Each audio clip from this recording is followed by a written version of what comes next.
Okay, ladies and gentlemen, welcome to Volt TV Primetime Show. This is the 9:30 p.m. edition. I'm your host, Nelson Mike Medal Murioki, and as usual, the Volt TV Primetime Show is broadcasting right now on all seven platforms that I own. And now we turning everything up. It's turn up. Welcome, welcome, welcome. Karibu, karibu, karibu. Volt TV Primetime Show. I can't believe right now I'm at a point where I'm doing 136 broadcasts a week. Volt TV Primetime Show broadcasting 24 hours a day. Let me give a shout out to people that are tuned in to the late night edition at midnight where you are. Well, because we're using Kenyan time. So I go with Kenyan time. People are watching at midnight. And people tune in for the 2 a.m. Saa nane za usiku, people are still watching. And that officially confirms what I've been talking about and what I've been saying. Volt TV Primetime Show. Now live streaming 24 hours a day. Allow me to say that today the weather is kind of tricky. We've had a bipolar weather today. The clouds are kind of thick, and I hope that I will be able to do this broadcast today before it starts pouring. So muombe kwanza mvua itulie kidogo. But to those who are tuning in, welcome. Karibu. I do appreciate you. Volt TV Primetime Show, bigger, better, bolder. Asanteni sana. So just for you to understand how these algorithms work and how the calculations work. Let's say this broadcast is live streaming on 7 platforms at the same time. So those are 7 simultaneous live streams. Does it make any sense? So there are people who are watching on, for example, like on the Nelson Mike Podcast YouTube channel. There are people who are watching on the KNL Facebook page. There are people who are actually also watching on the second Facebook page, on Twitter at Vote Television. That's exactly how. So for you to understand the algorithm. Kwa hivyo ukiona show moja hapa on Vote TV, just know it's 7 shows live streaming at the same time. Does it make any sense? So now do the calculations yourself. So you have 7 shows live streaming at the same time, right? Vote TV is now live streaming 24 hours. Does it make any sense? Do the numbers, do the calculations. And that's just the live streams. I haven't put in the Vote TV flash news. I haven't added the other stuff that I'm also doing. So I'm very comfortable right now. Jerry, karibu. Let me actually welcome. Oh, come on. Baby karibu, Mombasa, Joyce Mwangi karibu, Jerry mekusalimia, ndio hiyo.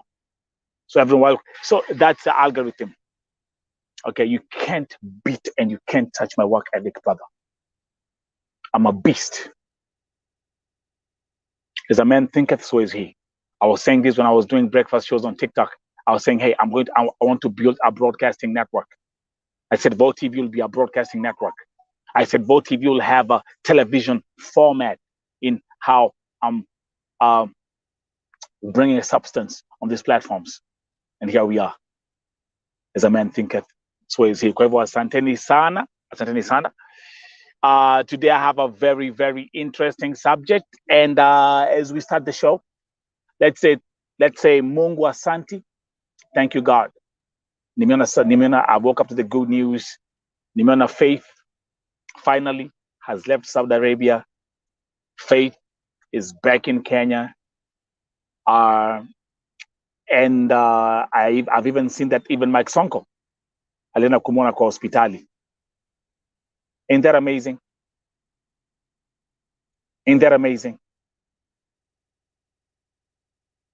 And for me, like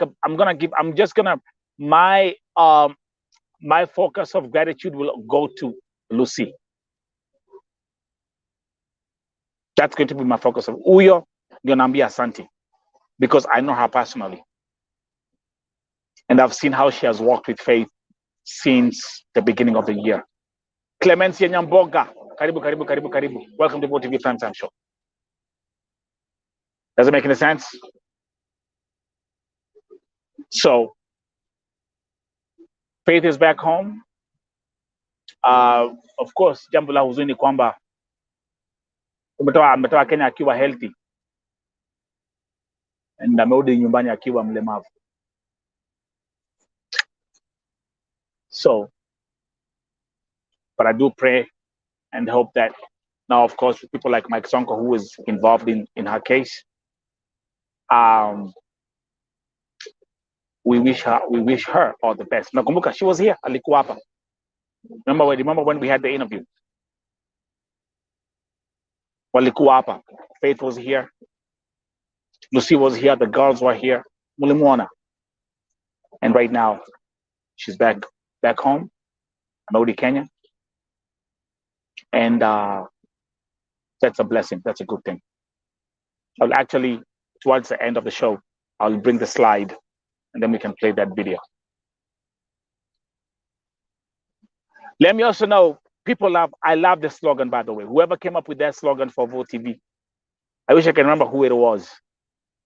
Vote TV, huduma kwa wote. Isn't that amazing? Vote TV, huduma kwa wote. I'm sticking with that. Hebu tuandike hapo, Vote TV, huduma kwa wote. Huduma kwa wote. I love that slogan because it's about being a servant. You're a servant to many. You're a servant. We are called to be servants.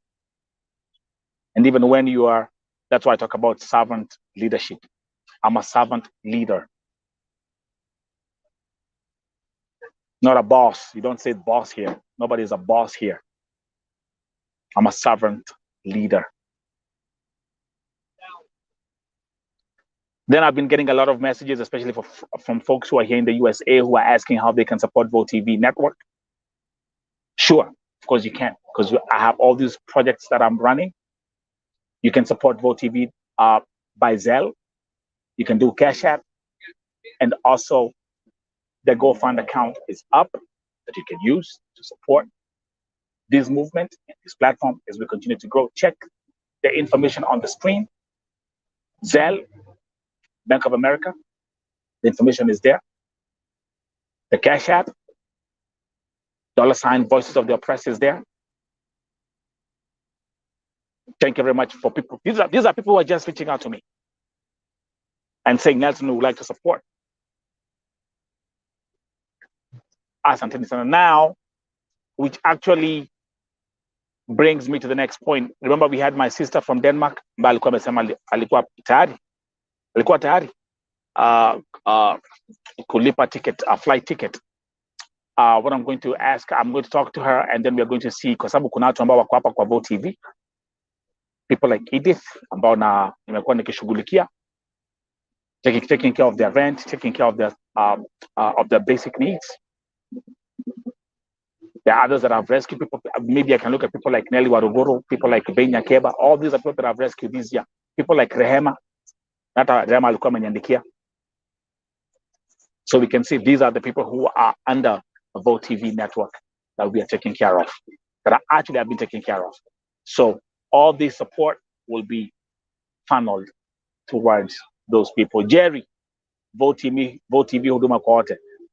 Niambie, how do you like that slogan? Isn't that amazing? Vote TV, I love that. Huduma kwa wote. Na hata man, nimesahau nani ali type hapa. Akasema Vote TV huduma kwa wote, and I was like, that's it. It's so catchy. So welcome again. If you're new here, remember to subscribe to the channels. Depending on where you're watching, you could be watching here at Vote TV YouTube channel. You could be watching on the Nelson Mike Podcast YouTube channel. You could be watching on the KNL Facebook page. Like I'm saying, one show is like ukiona show moja hapa, depending on where you're watching, it's live streaming on 7 different platforms, from YouTube, Facebook to Twitter. That's amazing. That's amazing. 24 hours a day. 24 hours a day. Now, let's start today's topic. Tukiendelea na hii story ya wasichana wetu ambao wanafanya kazi nchini Saudi Arabia. kuna mengi ambayo nimekuwa nikitumia na kuna nimekuwa nikiambiwa. Yesterday we had that discussion about what the agencies were talking about walipokuwa pale Jivanji. We came here. I was able to break everything piece by piece. Zile vitu ambazo walikuwa nasema ambazo hazikuwa you know, it was just stupid. It was crazy what they were talking about. Kusema ati watu people are earning 32,000 shillings wakiwa Kadama, Saudi Arabia, which is absolutely false. Now, kumbukeni, there was another I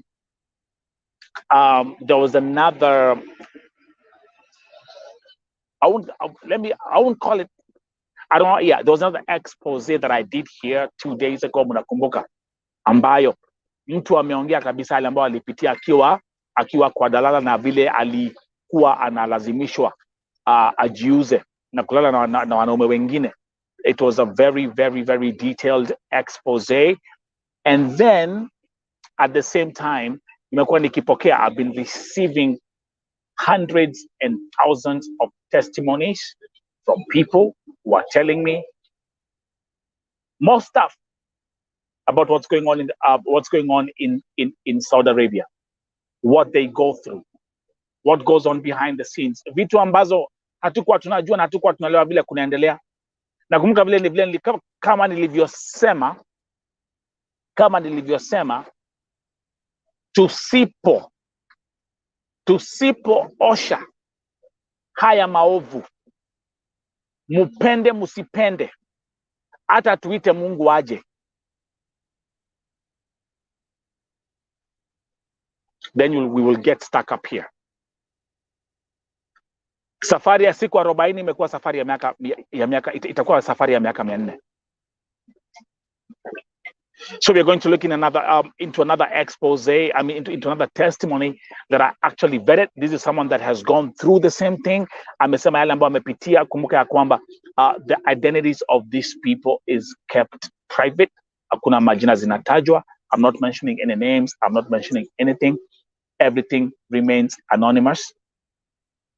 A, for their safety. B, for security reason, of course. Okay. So for those, if you are able to go on my website, I put up an article. This was the article that I put up. Let's make this big.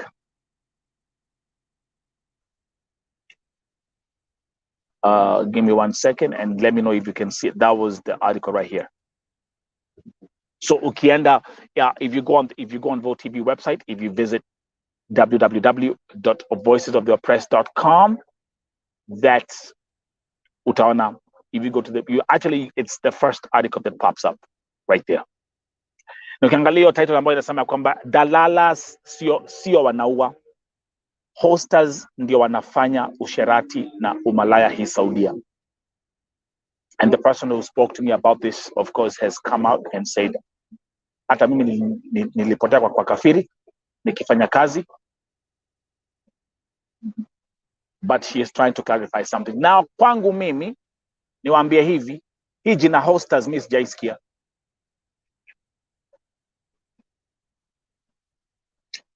Mimi sijaisikia hii jina hosters. Sijaisikia hii jina hosters. Na baadhi ya wale ambao wanawatch hapa ambao mnafanya kazi Saudi Arabia, hii maneno sasa mwanze kutu, you can be my guest, come here, start commenting, tuambie what's going on. Mimi sijaisikia hii jina hosters. I've never heard this name, hosters. So what she was clarifying, akasema kwamba Nelson, by the way, sio dalalas wanafanya sio dalalas wanaua, ni hosters ndio wanafanya usherati na umalaya hii Saudia. So let's look at what she's talking about. Let's start with the first paragraph. Are you ready? Kenya 1, I see your comment. Imagine how far this has come from thinking that it was Mwarabu that was so demonic to knowing that it was our own people more than him. So that's the truth. That's exactly what's happening. And now we know, tumeamka asubuhi tukapata Mkenya ameua Mkenya mwingine kwa kumwagilia acid. Kwa hivyo now everything is coming to light. Niambia Mungu amefungua, kuna njia Mungu ambayo amefungua. And now I'm able to see the other side that I never knew existed. So let's start with this article, and munishike mkono, walk with me as we proceed, as we continue. Hii inasema ya kwamba mimi niko Saudi Arabia, I'm one of the Kembois, na wengine wetu tulitoroka kwa sababu ya mateso. Naona kesi ya Mkenya mwenzetu alimwagia mwingine acid. I felt so bad. Na leo nimeona mama mwingine amefungiwa kwa nyumba eti wanaitisha pesa kutoka kwa familia yake. It's so bad for sure. Kufanya Mkenya mwenzako aliye hivyo. Are we together? So what she's referring to, aliona ile story ambayo niliweka ya, of course, story ya Masi Sakim, na pia story ya ule msichana mwingine pia Margaret Wanjiro. You've seen the video, I've shown you guys. Lakini na ujue ya kwamba Wanjiro hayuko kwa Mwarabu, ako kwa Kenya mwingine, ako kwa nyumba wa Kenya wengine. So again, she's trying to explain to me the difference between the dalalas and the hosters. Let's continue. Again, all this is on the website, voicesoftheoppressed.com. Now, this is going to be pretty long. Kwa hivyo tuache tuanzia hapa. Let's start there. Kitu chenye nilikuwa nakwambia, hili jina dalala linatumika vibaya. Hao wenye wamefungia huyo mama sio dalala, hao ni hosters.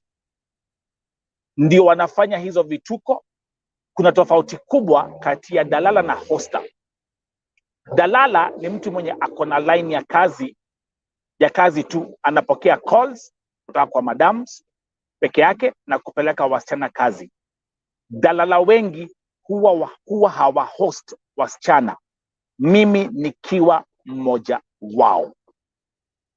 So this is a testimony that is coming straight from a lady in Kenya ambaye mwenye ni dalala.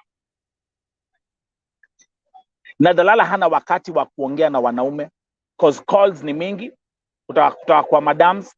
Hata kupata masaa ya kukula sio rahisi kwa dalala, cause muda wote ana receive many calls. Madam wanataka wafanya kazi, but hawa wanaitwa hoster, wako tu kwa nyumba, wamerentisha, hawaendi kazi. Kazi yao tu ni kuhost wasichana, na kumbuka hoster anasubiri 6 months ndio msichana alipe tena pesa za kuhostiwa. Bila wasichana kulipa pesa za kuhostiwa, kumbuka huyu hoster hana pahali pengine pa kutoa pesa. Are we together? Ndio maana hosters wengine wanaanza umalaya. Alafu sasa kuna aina ingine ya watu tunaita malaya sugu. Hey guys, nakwambia mimi sijaisikia. Tuanzie hapa. Kuna wale wanaitwa malaya sugu.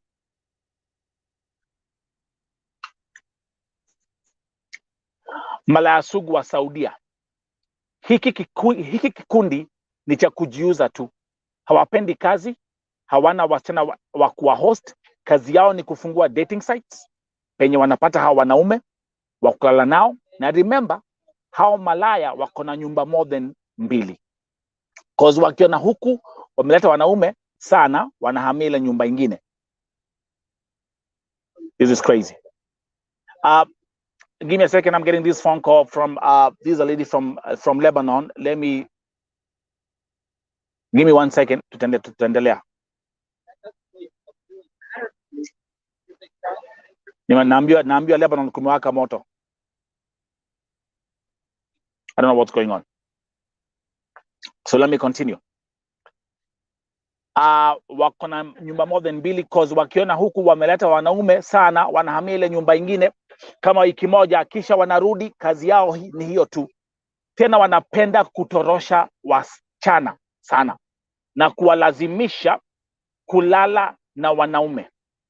Ona sasa, mpaka jina dalala linapata sifa mbaya tu bure, na watu wengi wanawajua kama dalala, cause hawajui difference ya dalala, hosta na malaya sugu wenye wanachukua nyumba na kuweka wasichana na kwa kujiuza, na venye hao malaya wametumia mikorogo wanakaa wazungu. I think she's talking about bleaching. Wanakaa kaa wazungu. Wacha tu. For more information about Kemboys, one day utanihost kwa show yako niongelele hili jambo, please. Are you hearing this, guys? Are you hearing this?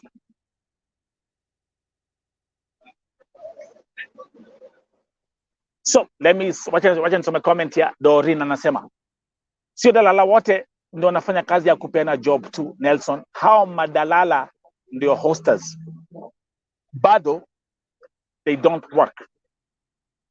Most of them force madem kulala na wanaume na wanalipwa. Those sio hosters, dalalas wote. So do you see, this thing becomes like, it's like a math equation. Na niliwaambia tu every day nikiamka something new is coming. I have over 2,000 testimonies, guys. Na niliwaambia aje, Catherine Jerry, welcome. Niliwaambia aje, you can't pick and choose what you want. You can't pick on this side and then choose. You can pick and choose. You can pick and choose. Kesi ya Moses Hakim imenifungua macho sana. Kesi ya Magiruguru imenifungua macho sana. Na kesi ya Julia Wamuyo, hiyo kwanza imenifungua macho kabisa. And by the way, let me read a message ambayo nimepokea kutoka kwa familia yake, the late Julia Wamuyo.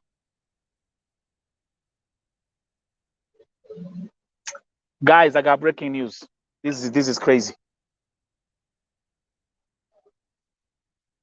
Oh no. No. Guys, poleni. Guys, this is crazy. This is crazy. This is crazy. Kuna msichana amekufia Lebanon, wait a minute. This is breaking news.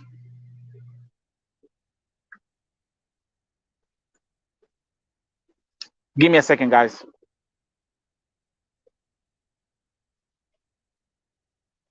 Kuna msichana amekufia Saudi, amekufia Lebanon. Hold up, give me 1 second. Give me 1 second. I'll show you right now. Give me 1 second. This is breaking news. This is happening while I'm broadcasting here.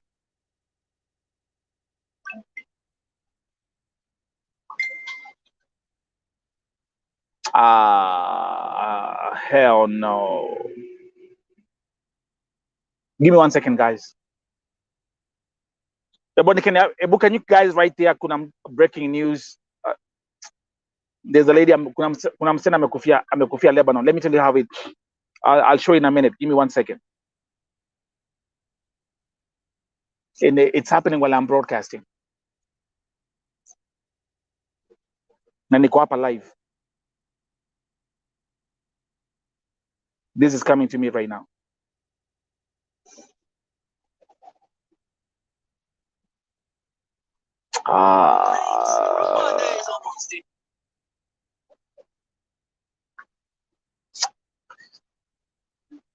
This is crazy, bro.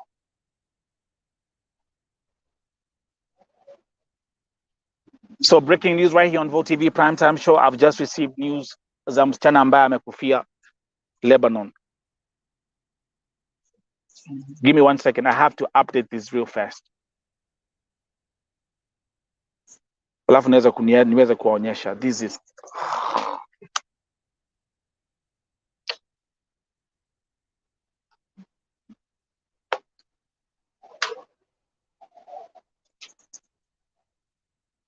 Give me 3 minutes and just keep on commenting. This is breaking news right here. Kenyans in Lebanon, can you please join here? Kama mko hapa. This is breaking news.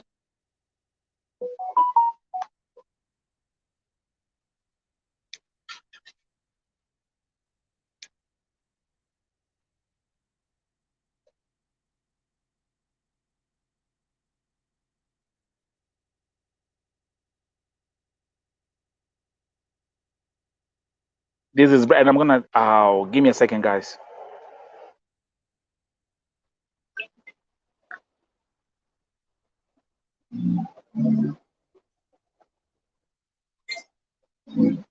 Yvonne, thank you. Yvonne, by the way, you wanna join me today? Give me a second.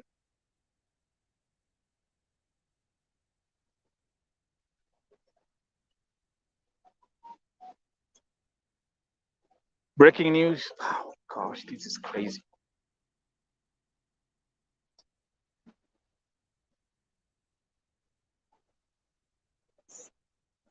This is crazy.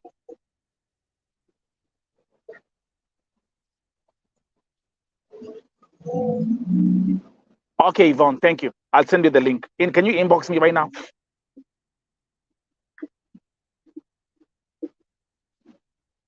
Oh, give me a second, guys.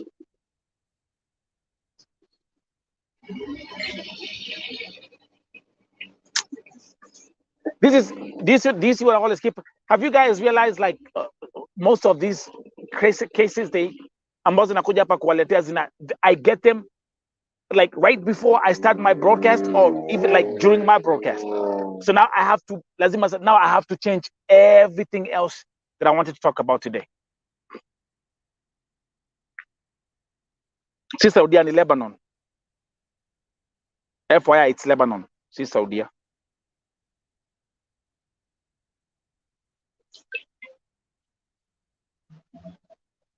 Ni Lebanon. Okay, Yvonne, I'll send you the link. I just have to create this one right here real quick and put this up.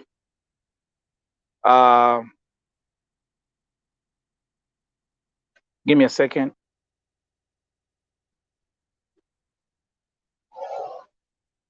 Okay, I will. Thank you, Miriam.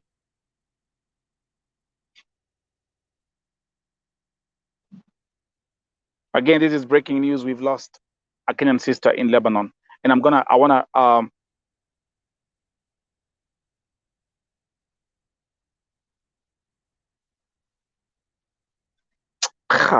gosh.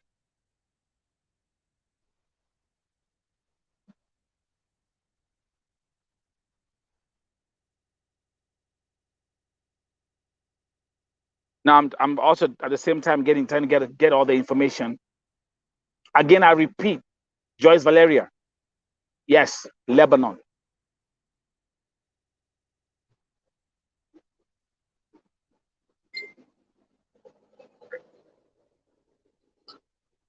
So get ready. Mirimo, give me a second. I don't know why I keep on. Okay, Yvonne. And please, Mwambe invoice isinimwagikie. So I wanna change the slide and then I can show you what's going on. So come here. Again, welcome guys. Those who are tuning in right now, again, I've just received some breaking news that kuna Mkenya ambaye amekufia Lebanon, and I want to tell you, I want to give you information of how this has happened. This is crazy. This is crazy. This is crazy.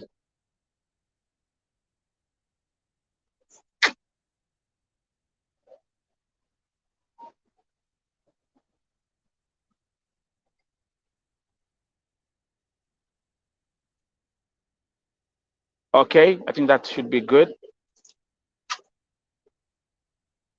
Let me change this real fast.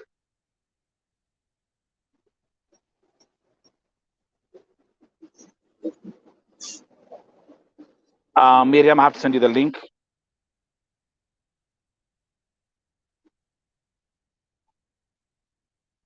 You're going to be my utakuwa my co-host leo.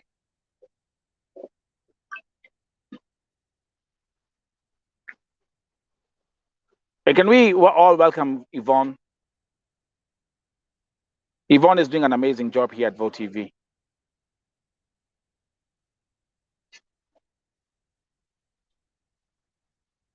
So just give me 1 second. Alafu Yvonne, nakutumia link yako sahi. And then you can join me here as a guest. Okay, perfect. I've seen it.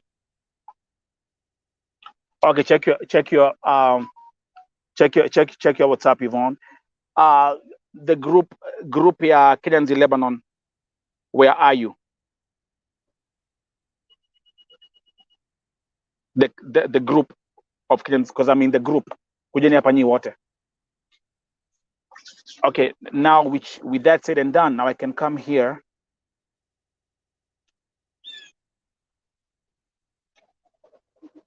Lazima sasa imebidi I have to change everything that I wanted. Hata kwanza hiyo story kwa tuikanyagia kwanza. Give me a second.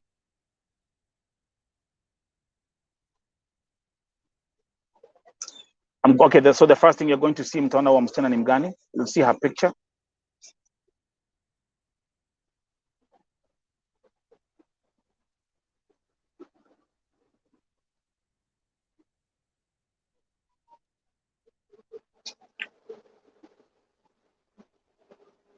Okay.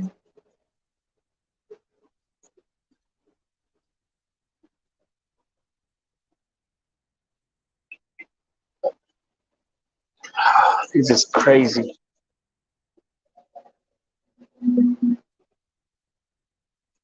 That's not her. I'll make it. I'll bring you the pichake. She was the one before this. There you go. So ndio hiyo hapo. Again, those watching in, welcome to Vote TV Primetime Show. I've just received this breaking news about this Kenyan ambaye. I'm also going to bring in, let me bring in Yvonne as well. Yvonne, let me first of all welcome you. Alafu, I will show people, let me show the viewers who we are talking about. This is breaking news. You've just seen right here. Ndio huyo msichana, huyo amekufia Lebanon. And now let me tell you what I'm being told, what happened. Miriam, pay attention. Okay. Okay, Nelson, this is how it started. Please give me your WhatsApp number. I want to tell you a story. Kimeumana Lebanon. And then she was trying to call me while I was broadcasting. Akunipata because there was no connection. But now here we are. She was in Lebanon and she died in her house Akaoza. Leo ndio Bakarao walimtoa kwa hao kama amedecompose, wakamzika leo.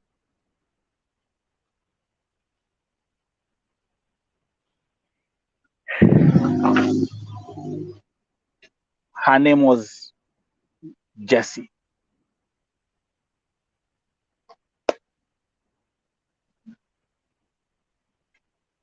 Miriam. I mean Yvonne. Yes. It's Yvonne Mirimo. Yes. Yvonne. What's going on? This is so serious. And I have no comment about it. Wale ambao wanawatch ya leo.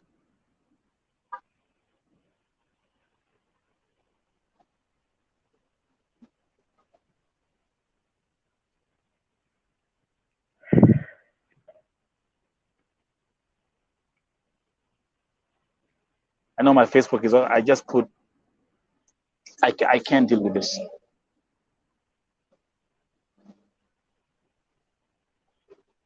I can't deal with this.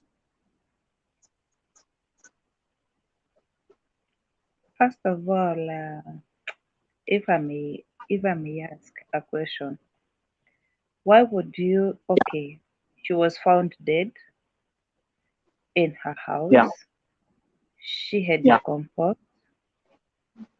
I don't think they have any right or any audacity for them to bury a foreigner in their country. That is the first thing. Could have taken the body, maybe even if it is to the mortuary or to the morgue, even if it means that it was her bones remaining. Those bones, they could collect them, put them in a morgue, and let it go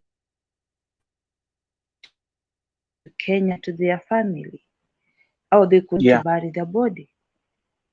That is the procedure.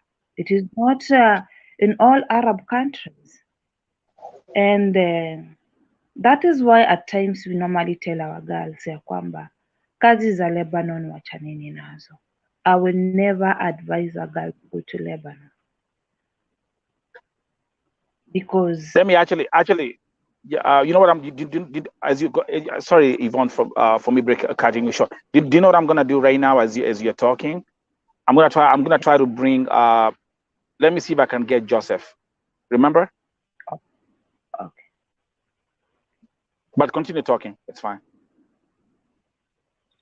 So what I know that I don't know what the laws of Lebanon, but what I know in any country when you find a body that is dead and it is a foreigner, you are supposed to inform the family and ask them, this is the state found in the body. Should the body come to you, or should these remains come to you, or do you want these remains to be buried here? Wangeuliza kwanza familia. Rather than them rushing to bury, they could at least ulizia familia yake iko wapi na huu mwili mungependa uzikwe ama ingekwaje, no matter how bad state it was in. Kuna watu huwa wanakusanya mifupa zao wanaenda kuzizika kule nyumbani kulingana na culture yetu ya Wakenya. I'm trying to see. Let me see if I can. Let me call Joseph and see if he could be having some information. Again, guys, continue watching. This is breaking news right here on Vote TV. Ati msichana ambaye anaitwa Jesse. Wasichana wetu wacheni za Lebanon. Achaneni kazi za Lebanon kabisa kabisa kabisa.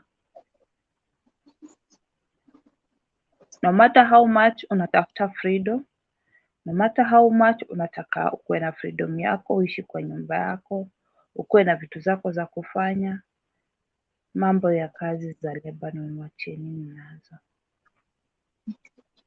But you know something else? You know something else I wanna add to this?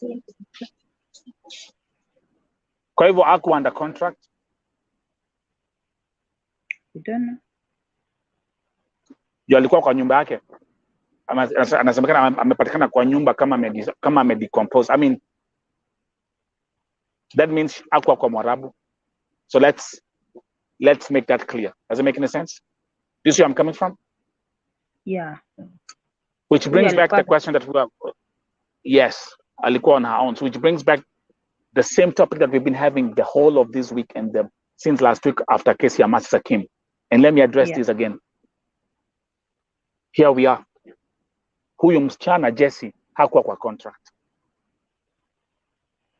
That is so sad.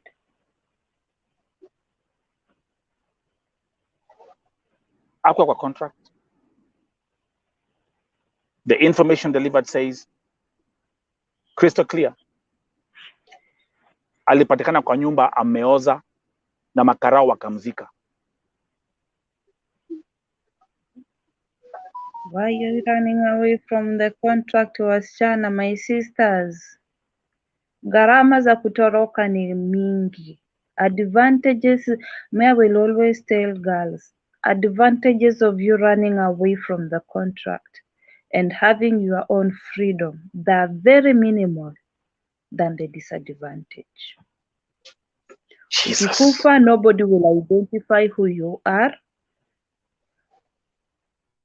Ukiwa mgonjwa, you cannot go to any hospital to be treated.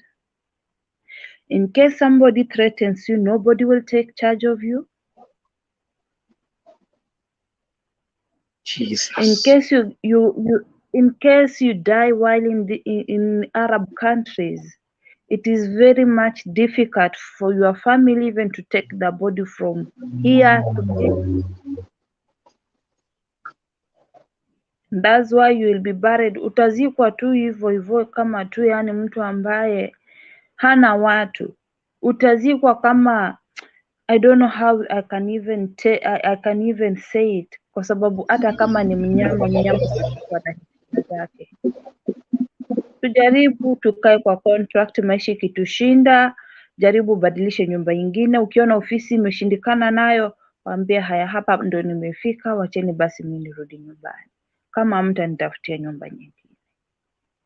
Na ukikaa useme tu ya kwamba usimame kwa neno lako tu hilo moja. Mimi sifanyi kazi, nimechoka, nataka kwenda nyumbani ama nataka kwenda kwa ofisi. Na ukae siku ya kwanza, ya pili, ya tatu. Yeah. Huyu Mwarabu ataona hana nini yoyote na wewe. So what he will do, atakupeleka ofisi ama akurudishe nyumbani. Oh my goodness.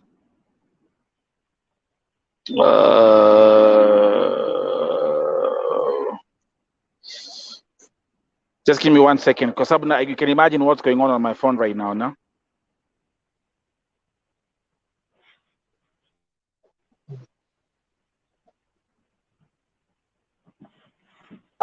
Yvonne, can you read the comments on the screen, tafadhali, as I do this?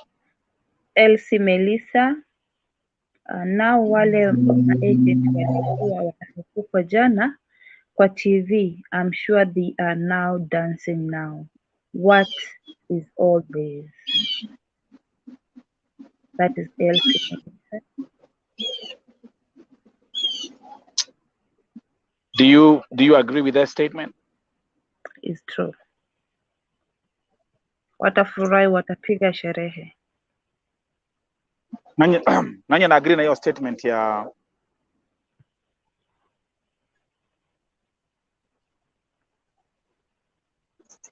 Elsie? Alafu ujue kwamba and I was saying that those our agents, they've been here since last week when I started talking about Mercy Sakim, picking up on everything, collecting all that. Yes. We had that yesterday. Like, in terms of the problem is what they're doing is, again, we repeat, my sister Yvonne and those who are watching. Yes, has God revealed something that is happening on the other side of the aisle? Yes, He has done it.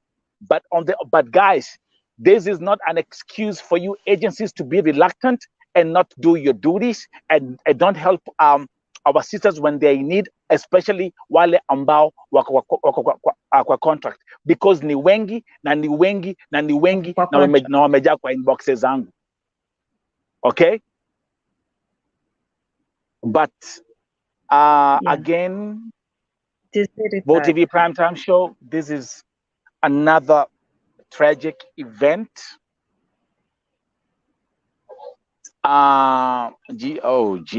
Okay, this won't stay here for long. Naomi Njoki says, si wangesafirisha tu.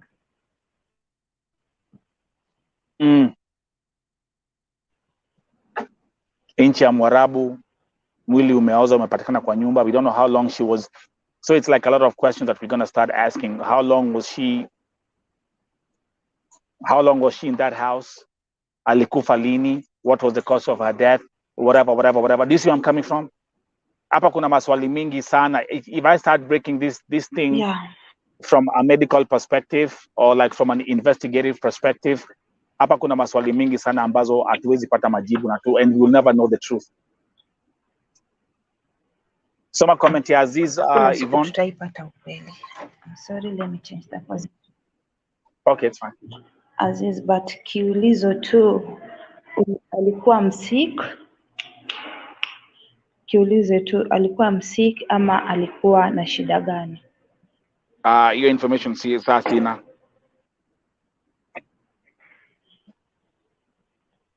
I just know.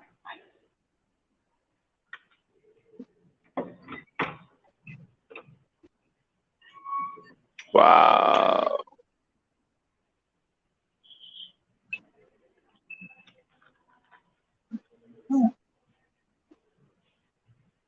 Okay, keep on reading the comments, Yvonne. Joyce Valeria, fact, mahali kunaombolezwa raha yao. May God strike you with thunder and fire.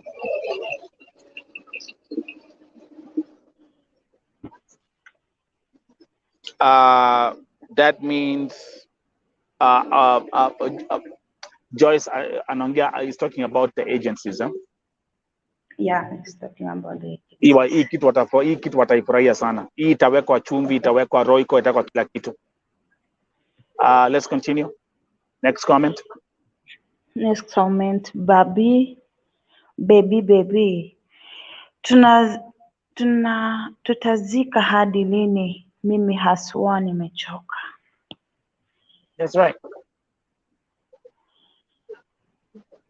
Na Miriam nilikuwa nimekuja hapa. Yvonne, sorry. Why do I always keep on calling you Miriam? So Yvonne, nilikuwa nimekuja hapa.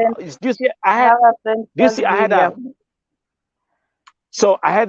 had a different plan. I had a different plan for the show.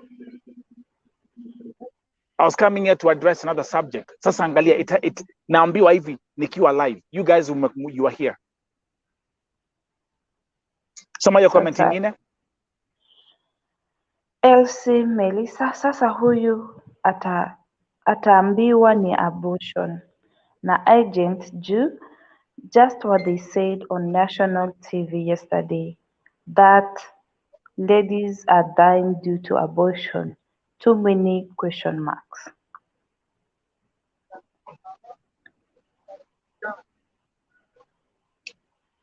That's true. Let's welcome my sister Fatma Nasmi, watching all the way from Saudi Arabia. Asama, good evening, my Vote TV family watching from Saudi Arabia, Riyadh. Fatma Nasmi, good evening, Vote TV family watching from Saudi Arabia, Riyadh.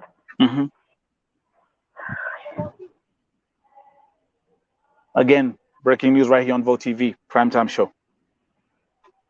The death of another Kenyan, but the name has been just confirmed as Jesse. Nakama nilivyowasomea. She was in Lebanon. She died in her house. Akaoza. Leo ndio makarao walimtoa kwa hao kama amedecompose wakamzika leo. This reminds me of another very serious case that I had in Germany back in 2011, 2012. Msichana ambaye alikufia kwa nyumba kama tu huyu Jesse. Alipatikana kwa nyumba after 26 days. Oh my God. Those who know the story, and trust you me, mimi hapa naniona hapa nilivalishwa. I took that case. Familia yake iko inajulikana. I took that case. Within 3 hours nilipata familia yake Kenya. Jane Masai was her name. Within 3 hours then we came to find out the father had a very senior position in Kenya as a politician. Na alikuwa amepatiwa hiyo kiti na President Mwai Kibaki. Oh my God. Nakwambia nimetoka mbali. And I remember exactly what I did. I was called by the cops. I went to the house. Nilivalishwa zile, unajua zile suti za wanavanga za ukiwa na watu doctors were wearing ukiwa na COVID ama zile za Ebola, hizo masuti. Yeah. So I had to be covered completely.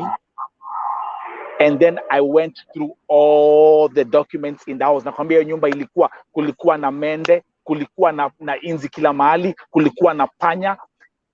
Yani I will never forget the scene of that house for the rest of my life. Jesus Christ. But here we are again, breaking news. This is a situation we're having right here, my sister. Ndio hiyo. It's so much sad. May her soul rest in. Let's read some more comments. Actually, this is going to be a session for the audience. So let's some comments, my sister Yvonne. Aziz anasema kwamba hawa maagents wanapenda pesa sana, hawapendi wasichana wetu. Akinakwambia hii story. Again, breaking news on Vote TV. Pets saying hello Vote TV. Huduma kwa wote. That's a new slogan on Vote TV, and that's true. I like that slogan. Vote TV, huduma kwa wote. Endelea. Fatma Nasimi, woi Mungu wangu, ni uchungu sana. Tumekuwa tukisema about this thing being spiritual, and people think it's a joke. You can't tell me that this is normal. Kenya One anasema kwamba advice to Kembois, run to the police stations or back to the agents. Never be hosted by any individual. It is true.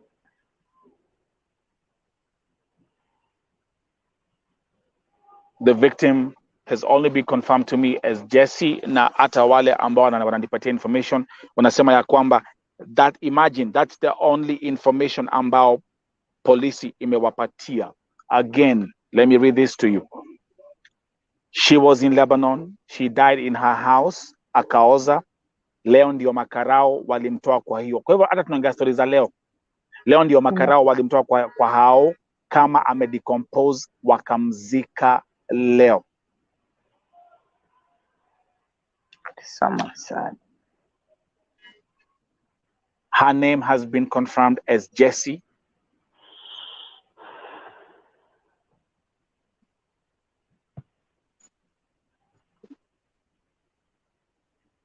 This is crazy.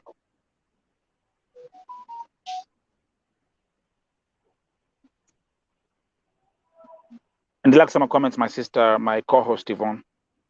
Baby anasema kwamba familia yake imejua kuwa mpendwa wao amekufa na kazikwa Lebanon. Does the family know? Again, I'm only saying what I've been told here. Kwa hivyo hapa hakuna kitu najua. What I'm telling you here is what I know. And as you can see, guys, niko hapa. I have my second phone. I have my tablet. I have everything here, and I'm trying to get as much as I can. Lakini inasemekana kwamba huu ndio tu ule ujumbe ambao wamepatiwa. And look how young she looks. Very young lady. Oh, my sister Invio Lois, welcome. Yeah, hata mimi nimeshinda kusema my sister. Hata nashinda useme nini. Yeah, Aziz, again, no, I'm telling you, those who are coming here right now, just know, hii kesi nimepatiwa kama I was live stream. We were having another conversation.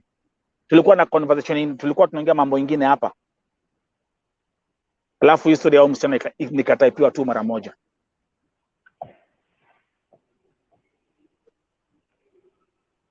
Yvonne, what's going through your mind right now? Naona I can see you are in shock.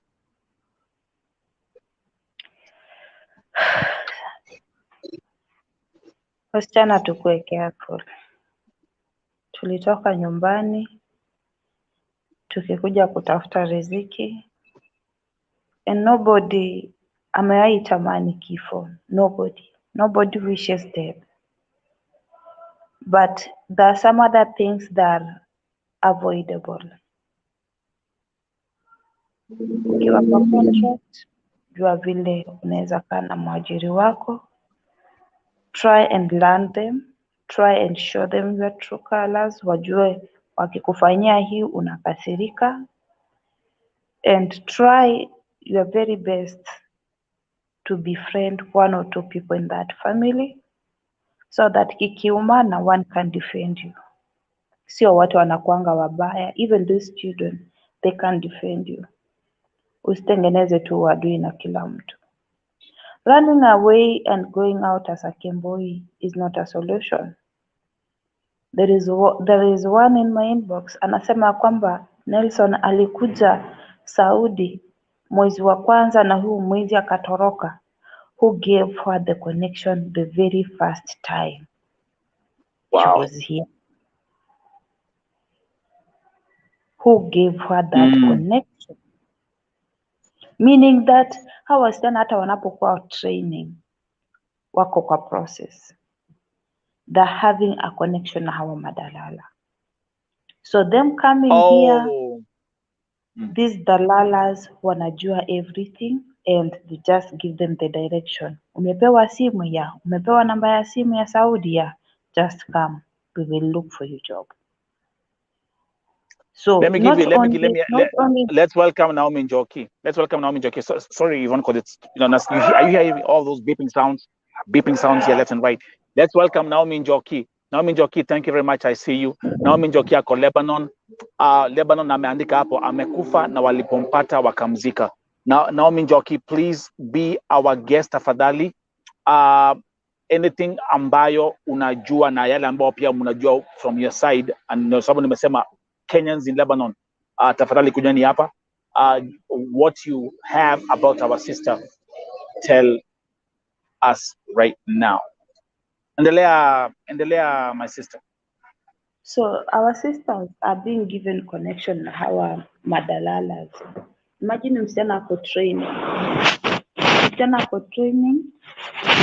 For training, they have groups, and those groups, these dalalas join those groups.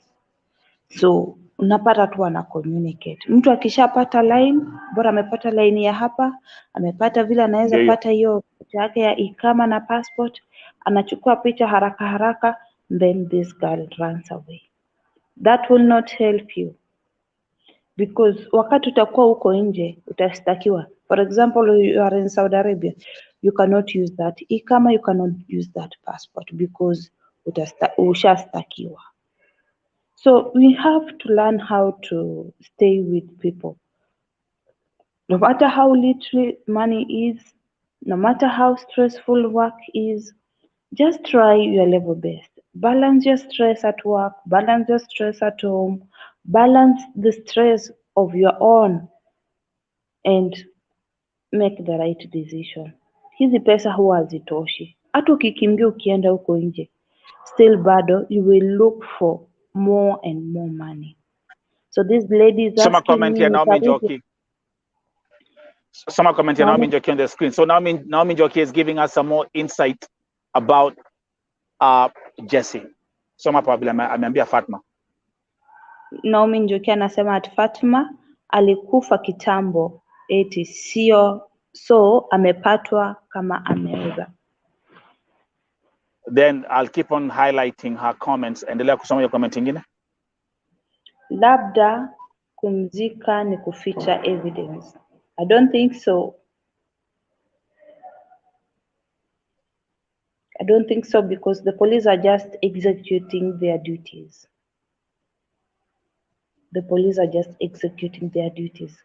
Mwili ungekuwa uko sawa wangenini. Na number 2, Lebanon haina uhusiano wote na Kenya. Do we have an embassy in Lebanon? No. We don't have any relation between Lebanese and Kenyans. So agents wacheni kupeleka watu Lebanon. So that makes it a very complex situation, because like right now here, we can't rush to the Minister of Foreign Affairs. You can't rush to the Ministry of Labor. You can't rush to NAIR. You cannot. That's a complexity of the issue. Aziz anasema kwamba aki wenye tuko Gulf ni poa kujuliana hali, sababu that's right. Sio nzuri sana. It is very true. Now hapa I'm actually following again, kuna comments mingi sana zinakuja hapa. Let me highlight za Naomi Njoki kwa sababu Naomi Njoki yuko Lebanon. Read her comment, Yvonne. Naomi Njoki anasema haka ka Lebanon ni kengine, maovu yamejificha tu. Then let's also welcome Salome Baidera, also watching from Lebanon. Read her comment. I'm in Lebanon. These are news to me. May God reach to her family before this heartbreaking news reach to them. So heartbreaking. Then kuna my sister Baby akiwa Mombasa. Kuna wasichana wanapotelelea airport girl wakifika, wengine hawafiki kwa sponsors wao. It's very true.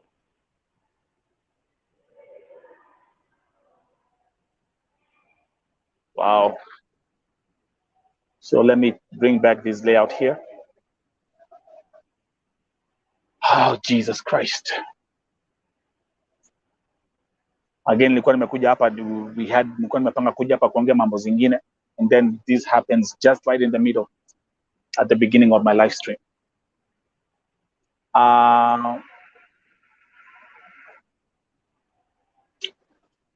Let's stick to Lebanon, my sister Yvonne and those who are watching for 1 second. Naomi Njoki, soma comment yake.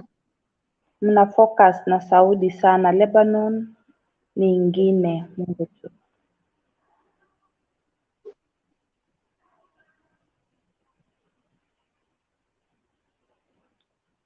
So that's exactly what I wanted to say. Your comment baby anasema ya kwamba I can't imagine familia ikipata hizi news through the media. Wow. Because no one knows the family, nobody knows, there's no background information, there's no information for nothing. Just the name has been mentioned. And as we continue,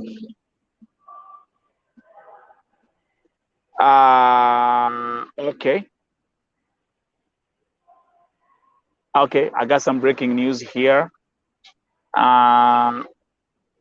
Nimepata namba ya the neighbor, jirani yake.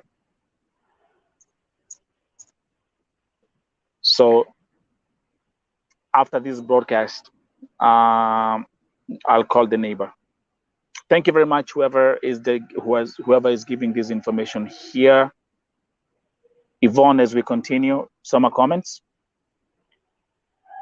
Elvio Lois anasema kwamba I worked in Lebanon from 2015 to 2017. Nilibeba mikono juu huko.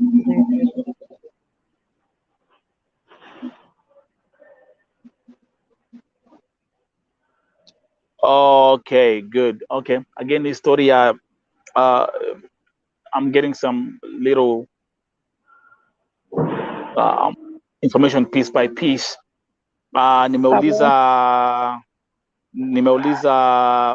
Nimeuliza kama alikuwa mgonjwa. The neighbor anasema ya kwamba huyu msichana alikuwa msick, alikuwa amesema anaumwa na kichwa, na neighbor anasema ya kwamba alikuwa amempatia pesa za kwenda hospitali. So that's where we are. Salama anasema kwamba since no relationship between Lebanon and Kenya, may God protect us who we are in Lebanon, because we don't know where to start such a case. That's right.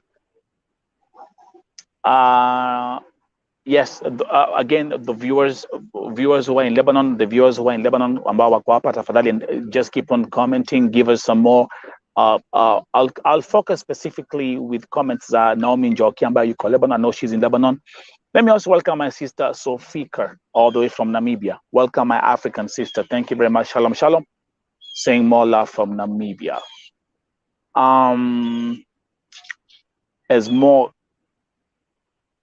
So then again, so what we have up to now, my sister, Yvonne, and those who are watching, her name is Jessie. Alikufia kwa nyumba. She died in the house. She was found dead in the house. Her body had decomposed, and she was buried today. Wamemzika Lebanon.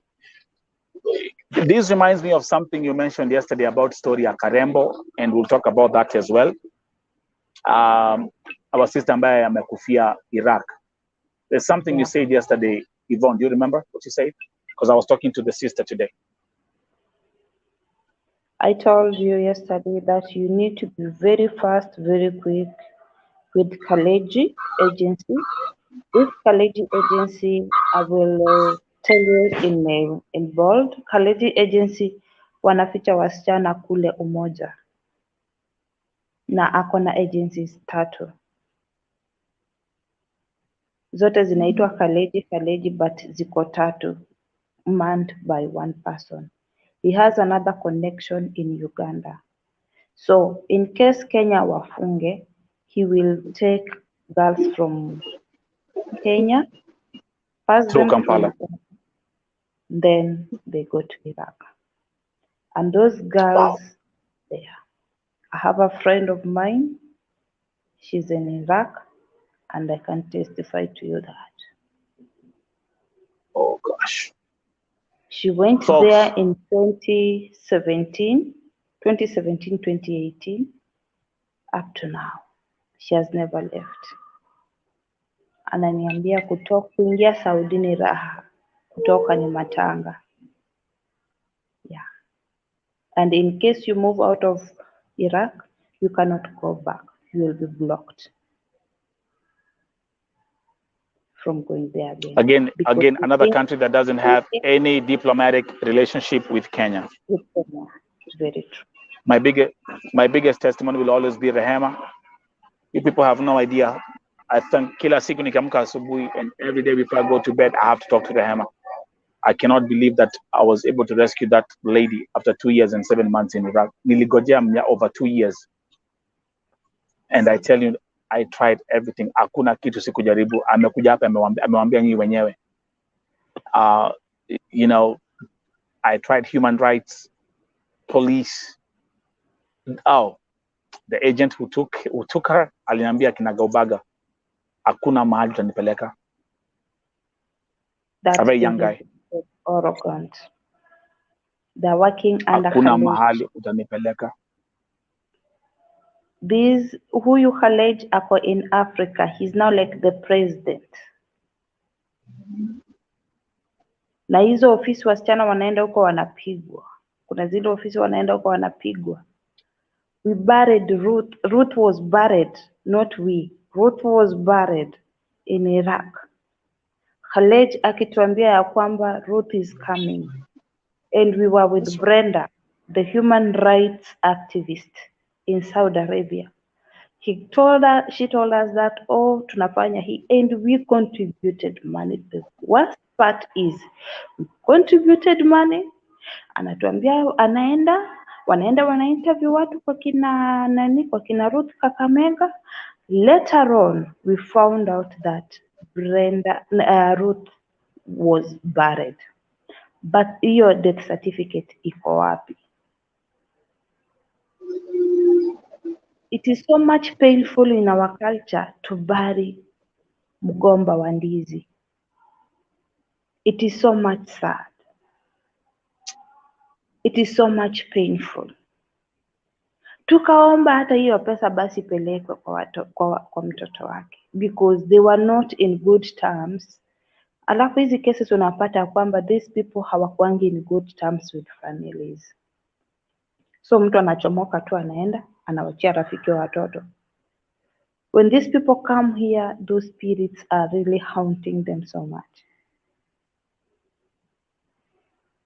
Ukifuatilia tu hizi cases za hawa wasichana ambao wanakufa, they are very horrible stories, Nelson. Ukijaribu tu kudig deep, utapata kwamba huyu msichana hata wakati alienda hakuwaeleza wazazi, hakuwaeleza familia. So Ruth never told anybody in their family because everybody had rejected her. Na akaamua wacha aende kutafuta riziki kwa mtoto wake mmoja, kaachia rafiki yake mtoto. Ruth never came back alive. Back home. Ruth Same thing, remember? Aligonjeka, kurudi kwa ofisi, wakawa wananag tu. Ruth alikufia kwa ofisi. Ruth alikufia kwa ofisi Iraq. That was in 2020 or 2021? 2020. That was the year Ruth was buried in Iraq. That is the time when COVID now was hitting. Yeah. Wakatupeleka tu hivi na hivi na hivi na hivi. Ruth mwili unakuja, sijui nini. We never saw any single body or any single part. Nothing. Nothing. Wale wasichana walikuwa Iraq 2019, 2020. They will tell you Ruth was buried in Iraq. It was news everywhere. na it is so much sad. It is so much sad. Hawa watu, our family members, I will say our family members, we come from families that at times unaonanga tu wacha mimi nitoke tu niende kujitafutia riziki because we have been neglected. You get? That's right. But That's right. ukishafika huko, jaribu, just try and make peace. Making peace, it won't haunt you. It won't cost you. Yeah. It is for your own benefit. And ukiwa katika hii dunia, watu wanatukosea makosa kubwa. Wengine unapata hata hawezi hata kukusaidia na kutupa nje na ni mzazi ama ndugu yako ama dada yako. But you have to make peace with them. Just try, hata kama hamtakuwa that close vizuri, but just try and make some peace for you to have. At least usikuwe na mambo mengi sana. Remember uko na watoto nyumbani. Na hawa watoto, give me a second. Okay, endelea. And it is so much sad, mambo zingine huja zinatokea baadaye ambazo hutatarajia, lakini mimi ninawaomba tu, si ati hata mimi nimetoka kwa familia mzuri vile, hapana. Ukisikia hizi cases ambazo zinafanyika kila siku, it is so much sad. It is so much sad. Unapata huyu msichana maybe alifanyiwa kitu mbaya na bwana wake, wakawachana, akakuja katafuta huku riziki. Midomo na laana za watu ndio zinatuhaunt sana, Nelson. And for you to break, and for you to win or to break this bondage, you are supposed to be a friend to your enemy.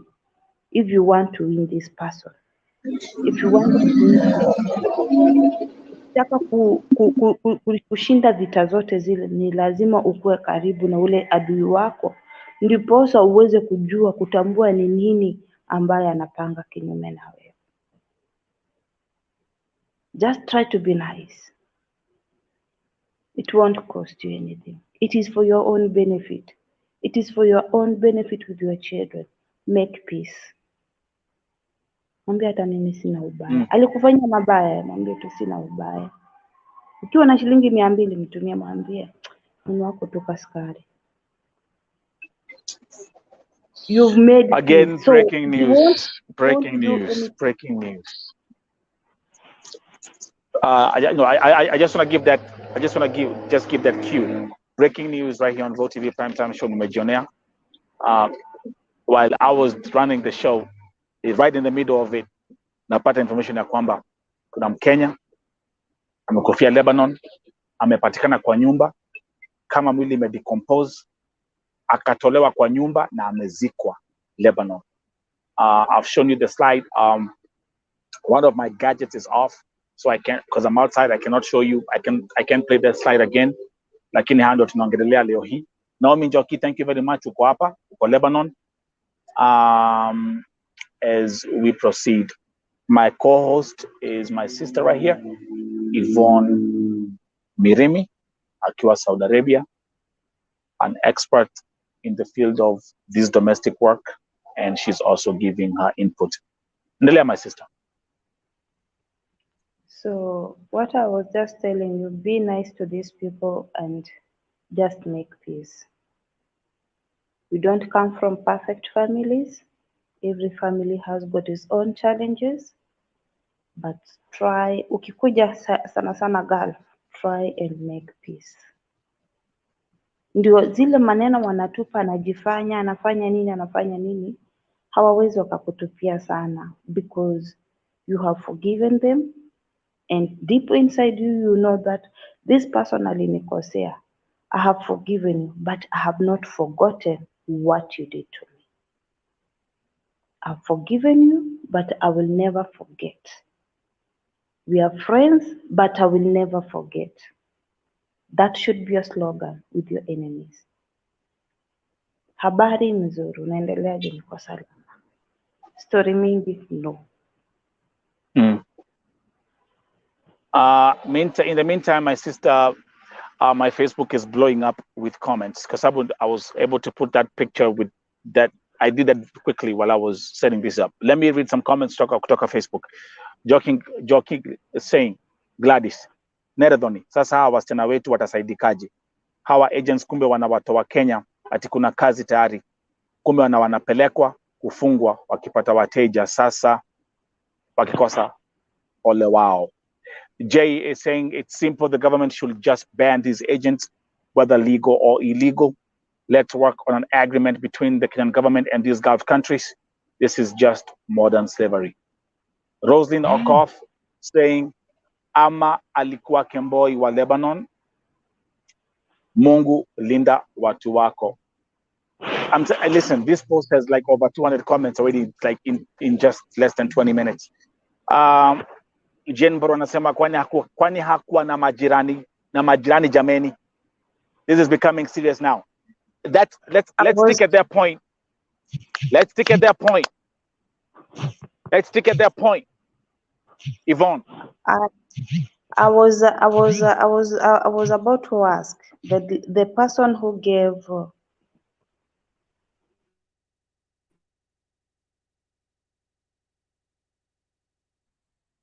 Do you see what I'm talking about?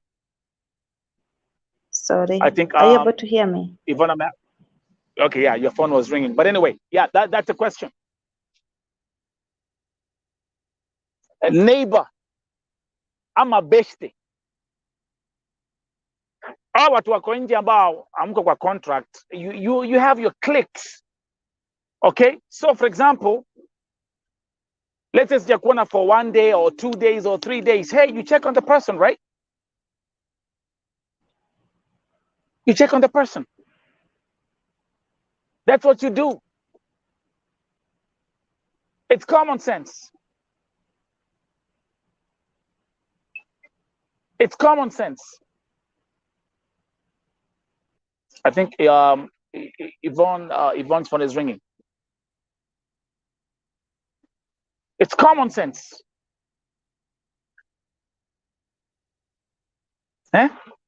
Hata mimi nitauliza hivyo. Kwani hakuwa na majirani ama mabeshte? That's the question that I'm asking right now.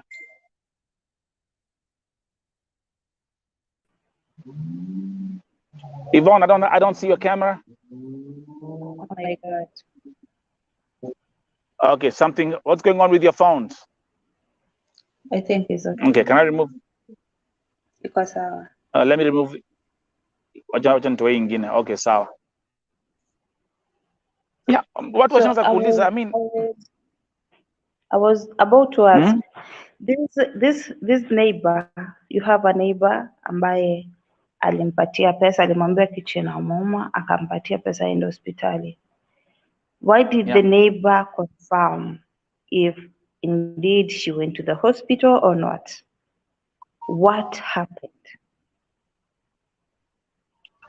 Again, this is breaking news. Do you see it's not like something I was told yesterday and now I'm giving a report today. It's something that was broken to me like 20 minutes ago, 25 minutes ago, 30 minutes ago. So what we have to do is, the good thing is, nimepatiwa number ya neighbor. I have the phone number. So what's going to happen is I will call. Hopefully the neighbor can speak English. And then I can have a conversation. If she cannot speak English, then I'll find out.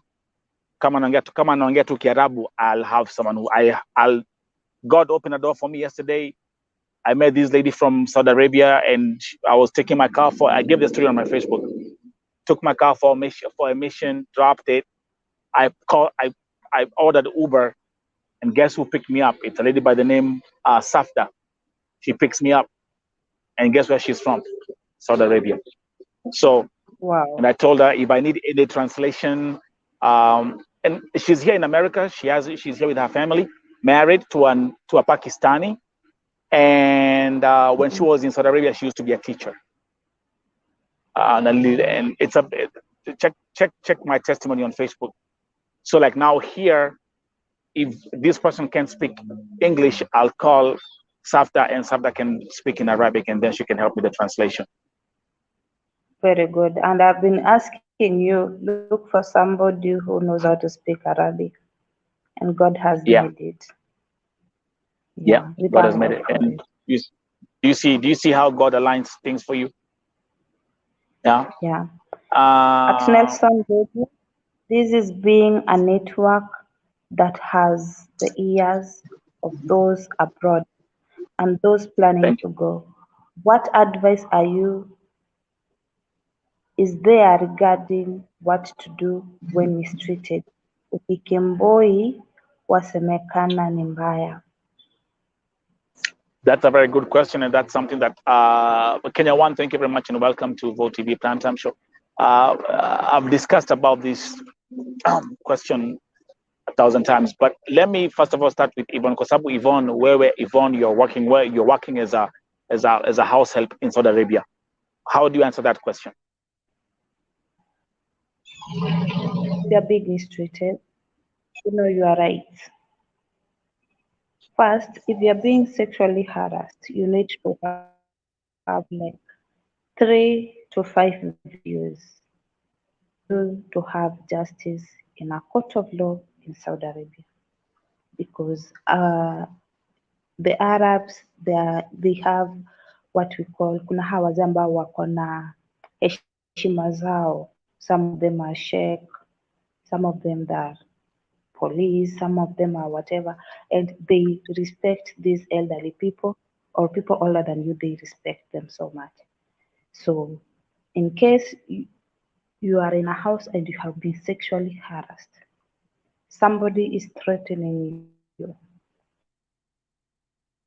keep those messages, them online. What you do, go to the Ministry of Labor or to the police, give those evidences, and let the law take its course. Trust me not, you'll get justice.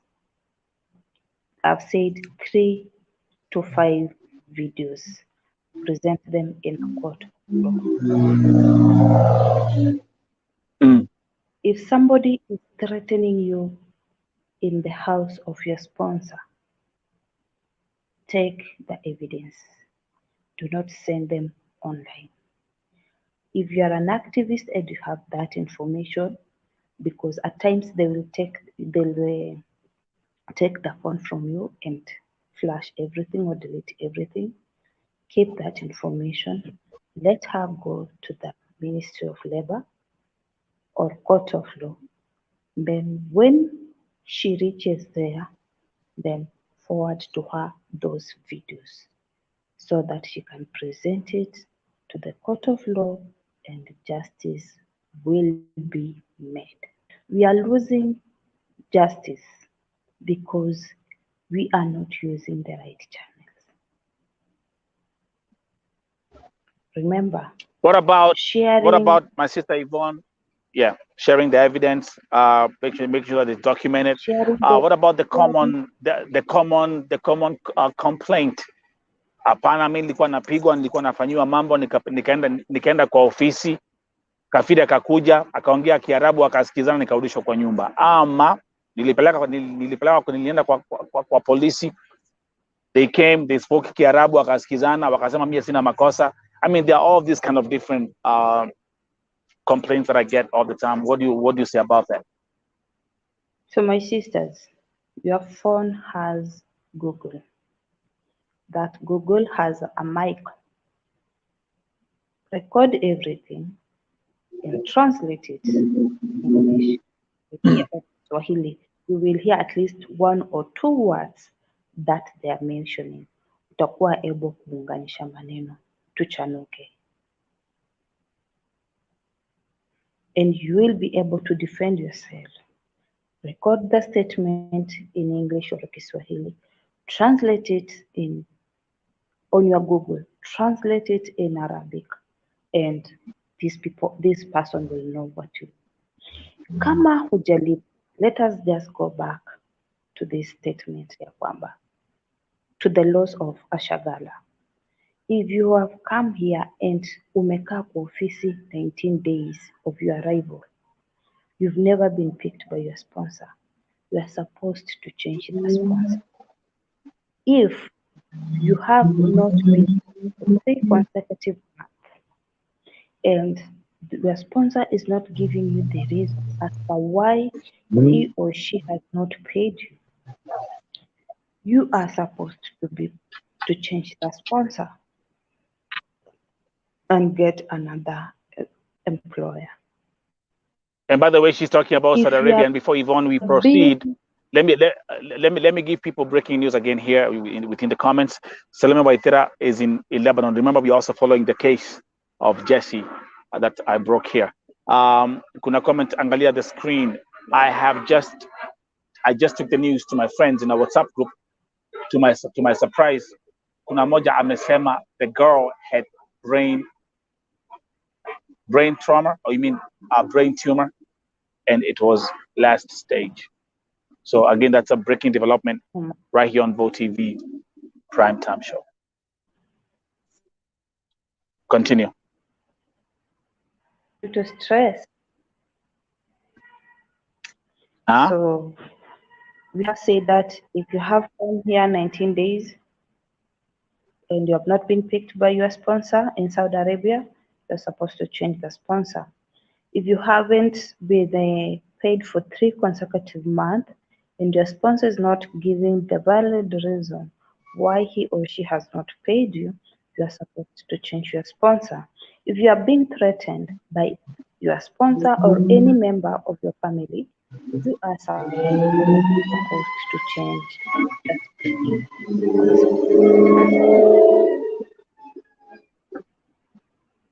But if at all your sponsor has been jailed or imprisoned 6 months or more, you are supposed to change your sponsor. If you are being given a lot of work that is dangerous to your body, you know that it can harm you, and you have evidence of it, you are supposed to change your sponsor. If at all you are being worked from one house to others to know this, you are supposed to change your sponsor. I will refer Who do you to chapter 40. who? Oh yeah, go ahead. I refer you to Act number 40, chapter 1 of your rights in Saudi Arabia. So all these things, as long as you understand them, as long as you know your rights, nobody can ever cross your way. We are suffering because we don't know our rights. We are suffering because sisi ni waoga. Mwarabu akikohoa tu, wewe unajikojolea. Naruka. Akikwambia atafanya unafanya tu. So even if you are sick, it is the responsibility of your employer to take you to the hospital. You're not supposed to use any of your coins to get medication. In your basic necessities, it is the responsibility of your sponsor. Renewing the e-karma is the responsibility of your sponsor. And maybe if I add one point the about the rights of the Kadama in Saudi Arabia, if your e-karma, the working permit you have, has not been renewed, even if it means 1 day or 2 days, and you know that it has not been renewed, you have a right to change your sponsor. And when you ask these girls about this thing, they will tell you that, oh, hata mimi sijui right zangu. It is so much shocking. So wewe unaweza enda aje kutafuta justice when you don't know your rights? That is the first question. How will you go look for justice na hujui hata right yako? I have seen girls die here and we keep on like fighting. It is the responsibility of the sponsor to repatriate that body from Saudi Arabia to Kenya. Repatriation is free. And I've seen our Kenyan embassy, it takes like 879 or 850 real. I don't know where that money they're taking for, which purpose for it, I don't know. But the law has never changed. Repatriation is free. I'm talking What about because I never what knew about for this. those who are not under contract? What about? I'm just going to ask you that question real fast as we proceed. What about for those who are not under contract? Who pays the repatriation fee? Because I can tell you that the standard amount has always been 250,000, 300,000. I've seen families even pay 500,000 shillings for a body to be taken from Saudi back to Kenya. You are here in Saudi Arabia illegally. You have been taking money here illegally. That's why when they arrest you, you will never move here with even a handkerchief. Kitambaa tu ya makamasi peke yake hutachukua. Unachukuliwa hivyo vile ulivyo, unapelekwa kule deportation, ready for your repatriation, for your deportation.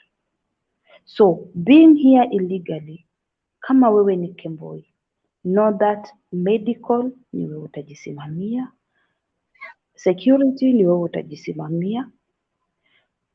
Ukifika kwa mambo na mtu amekufa, your family has to pay for it, and that was my question. That is a fine they're giving your family. And for all Kembois who are here, when you are outside here, kindly make sure that ukishapiga unafanya kazi, kabla uende kupiga sherehe userereke, tafadhali make sure that you are having a backup account home of like 500,000 or 300,000. At least familia yako itaanzia hapo ili mwili wako ufike nyumbani. Ama uambie mapema, mimi nikikufia Saudi nataka kuzikwa Saudi Arabia, kwa sababu mimi sina pesa ya kuwasumbua. It is so much hectic. So to my sisters who are Kemboi, I will always advise you, tell your family mapema, mimi ni Kemboi na ile pesa ninawapatia muweke kidogo. You never know about tomorrow. Naweza amka, naweza kosa kuamka, naweza enda nishikwe ama naweza rudi. So anything I'm giving you, save it, because my Facebook is going. Wakikupata hapa na shilingi, you will leave it here. Even 1 real, you will leave it here. There's a question I was about. Sorry, because remember we are trying to juggle between our topic here and the breaking news of the lady ambaye amekufia Lebanon. There are tons of comments on my Facebook page. Again, there are tons of comments here. What I'm gonna do is this. Yvonne tuko na kazi, and I'm the kind of person when I said I'm gonna build VoTV network to be an academy, have like VoTV Academy, where it's about educating, information, and we will be having on each and every segment of the VoTV primetime show, we will be having, let's say 15-20 minutes that we will be dedicating to talking to our sisters, because tunapenda nini wa Kenya wenzetu. We want to see you win. Yeah, we can't live. We want to see you win, regardless of who you are. Again, didn't we just get the new slogan for VoTV? VoTV ni huduma kwa wote. And even as much as God has revealed to me this new side of especially in Saudi, this new side of Saudi Arabia that is actually crazy. And then now people are telling me, wait a minute, Nelson, kuja Lebanon, Nelson, hey, now Kingia Dubai. I'm hearing this. There's something that I'm hearing, but it confirms one analogy. I've always said, what is happening here is spiritual. And there are certain things we have to clean up, my sister Yvonne, and those who are watching. There are certain things that we have to clean up here. Ndio Mungu hata yeye atupatie baraka zake. Does it make any sense, man? Who am I talking to? Does it make any sense? Hakuna pahali Biblia imesema ati money is evil. The love for money is what is evil. So like what I've been revealing here, umetoa Kenya contract imeambiwa 900 reals. Okay, fine. That's what the governments have agreed. Umeingia Saudi the first day, the second day umetoroka kwa sababu unaambiwa pale you can make 1,000 reals a day. Okay. Then you make that stupid move. And then then you find, the 1,000 reals a day, they come with a price. Oh yes, you know why? Because you know exactly what you have to do. I don't want to repeat because nishawaonyesha. The 1,000 reals a day comes with a price. The 800 reals a day, they come with a price. The 500 bucks a day, that comes with the price. The 100 reals a day or whatever, that comes with the price too. So tuko hapa kuwaelimisha. And this is going to be part of what our OTV Academy, where you can come here and learn. Have people like Yvonne. Yvonne is blessed. I can have a very good employer. And she's also in her situation. And anapatia education. Know your rights. Now today nimesikia mambo za paragraph number 40 or something. Hiyo nimesikia leo. I'm sure kuna watu wengi hapo ukauliza paragraph 40. They are looking at you like, what the hell is that? We don't know anything. We don't know anything about paragraphs. What are those? I can't. Sitasema niko kwa nyumba mzuri ama kwa nyumba mbaya. But depends with ninavumilia. Nikifikiria nilitoka high school 2012. Kakuja nikatoka campus 2016. Yeah, you're a graduate. Uko na mtoto anafaa kusoma, and by the time I was coming out of Kenya, my brother had kidney failure. Alikuwa na oh my goodness. And we were now fighting with my brother. And remember, we don't have parents. My parent died while I was in. My father died while I was in standard 2. Okay. My mother died while I was a I knew it. So when you my sister, pause.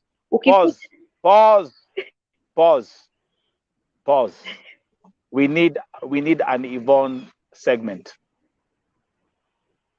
Now that one I declare and I decree. Najua tukianza hapa, that will stretch. This is what we're gonna do.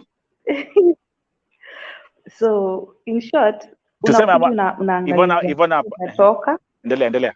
Yeah. Unaangalia kule umetoka, zile burden ambazo umebeba. Sasa ukifikiria ni kimboi niende kule nje. My brother was at one point, my brother was working na our agent. So na mimi ndo nilimconnect one agent. So he knows a bit of these things. So wakati nilimwambia kwamba nilikuja tu hapa mwezi wa kwanza kuingia kwa hizo WhatsApp group, nikapatana pale na Kemboi, akaniambia hivi kuja bwana. Huku na mimi hapa walikuwa wanapika chakula, wanafunga na select fridge. Wanakuandikia don't open. Oh my goodness. No, we need this segment. We need this segment. Yvonne, wait, because I gotta go. We need this segment. Najua kuna mambo mengi hapa. Hena karogano, like we say in Kikuyu. Hena karogano. Let's do this. Let's say, let me go and try to find out, because my phones are blowing up. Let me go and follow up on this story at Jesse. Then something I want to say is this, Yvonne, and those who are watching.